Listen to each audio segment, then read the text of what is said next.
नमस्कार प्यारे साथियों, मैं इंजीनियर राहुल शर्मा आप सभी का अपने चैनल पे स्वागत करता हूं। उम्मीद है आप सभी बहुत अच्छे होंगे। कोई प्रॉब्लम हो तो कमेंट बॉक्स में बता सकते हैं। आज मैं जीवन के एक महत्वपूर्ण पक्ष पर चर्चा करने जा रहा हूं। हम सब उस पक्ष से परिचित होते हैं जीवन के किसी न किसी मोड़ पर, और उसका नाम है एंगर, क्रोध। क्रोध क्यों आता है? क्रोध के कारण क्या होते हैं? क्रोध का निवारण क्या हो सकता है? ऐसी ही मैं चर्चाएं करूंगा। गुरजीएफ के संदर्भ में कहा जाता है कि जब उसके फादर की डेथ हो रही थी तो उन्होंने गुरजीएफ को बुलाया। उस समय गुरजीएफ की एज 9 ईयर ओल्ड थी। तो उससे उनके पिता ने कहा कि मुझे बड़ा दुख है कि मेरे पास कुछ है नहीं देने को तुम्हारे लिए, कुछ दे नहीं मैं सकता। I am very upset and very sad, लेकिन तुम्हें मैं एक ज्ञान का भंडार दे के जाता हूँ, और मैं ये अच्छी तरह जानता हूँ कि तुम अभी इसे समझ नहीं पाओगे। तो मैं उम्मीद भी नहीं करता कि तुम इसे समझ जाओ, लेकिन तुम इसको रट लो, याद कर लो, और जिस समय तुम मैच्योर हो जाओगे उस समय यह तुम्हें बड़ा काम आएगा। अभी तुम सिर्फ इसे रट लो, रिमेंबर कर लो, बाद में वो कभी तुम्हारे काम आएगा। तो मरते समय उनके पिता ने उन्हें एक सेंटेंस बताया और उसे 3 बार बुलवाया, फिर उनकी डेथ हो।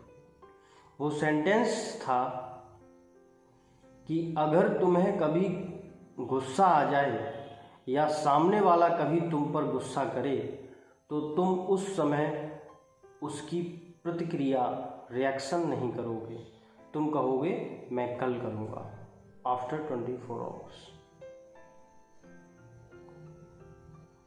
और उनकी डेथ हो गई। इस सेंटेंस को गुरजीएफ ने अपने जीवन में अपनाया और वह यूरोप का महान दार्शनिक बना।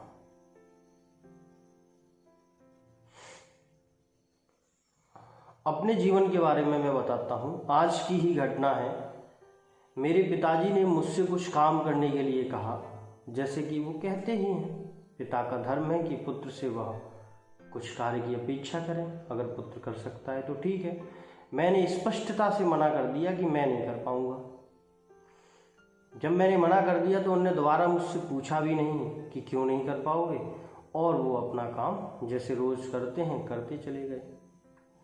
शाम के समय मुझे पिता की ज़रूरत पड़ी। एक ही घर में रहते हैं तो कुछ वो कहेंगे कुछ हम कहेंगे, ज़रूरत तो पड़ेगी। अगर सामने ना रहे तो बात अलग है।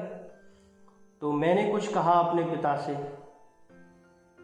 कि इस संदर्भ में क्या करना चाहिए। जैसे कुछ टाइपिंग का वर्क था, उस पर मिसप्रिंट था।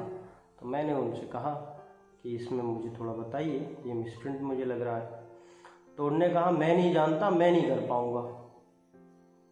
अब मुझे पता चल गया कि ये झूठ बोल रहे हैं, ये जानते भी हैं और ये कर भी पाएंगे। तो मैंने कहा क्यों नहीं कर पाएंगे और क्यों नहीं जानते? इतनी उम्र इसी में बिताई है तो क्यों नहीं जानते? जीवन तो पूरा इसी में स्पेंड हुआ है आपका। यह बात उनको और बुरी लग गई। वो क्रोधित तो सुबह ही हो गए थे क्योंकि फ्रस्ट्रेट हो गए थे। अब बहुत बढ़ गया और उनका पारा आसमान पे चढ़ चुका था। तो मैं सिर्फ यह कहना चाह रहा हूं इन बातों से कि क्रोध होता क्या है। क्रोध सुबह भी था, क्रोध शाम को भी था, उसकी मात्रा बढ़ गई। अच्छा, क्रोध उत्पन्न कहां से हुआ?